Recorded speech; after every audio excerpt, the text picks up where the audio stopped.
I'm Jessica, 32, and I once pushed away the one person who truly cared for me, believing I could shield myself from pain by striking first. I told the man who showed me unwavering love that he didn't measure up, that he wasn't enough for me. Now those words haunt me, echoing in my mind. I didn't just lose him.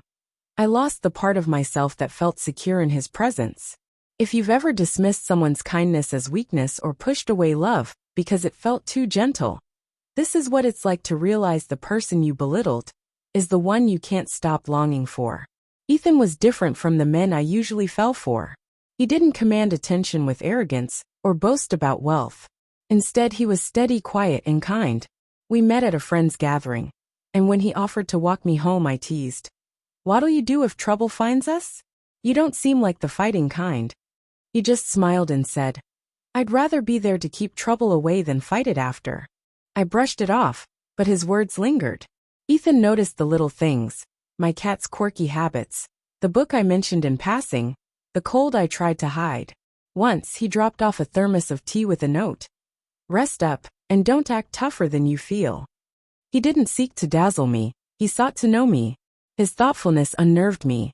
I was used to men who were loud, controlling, or distant, men whose affection I had to chase. Ethan's openness, his willingness to apologize, his gentle way of holding space for me, it was unfamiliar. He'd listen intently, hold me without expectation, and kiss my temple more often than my lips. In his quiet presence, I felt truly seen, but that scared me. I didn't know how to trust a man who didn't demand control. I mistook his calm for a lack of strength, his vulnerability for fragility, his care for something ordinary. One evening, over a trivial disagreement about dinner plans, I lashed out. "Maybe you're just not enough for me, Ethan," I said, my voice sharp. He didn't argue or snap back.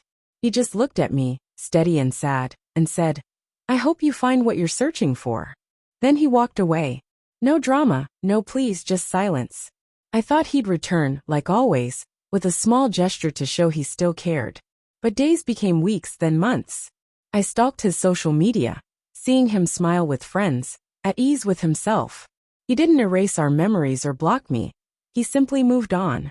I tried dating again, chasing the bold, brash men I thought I wanted, but each one left me emptier than the last.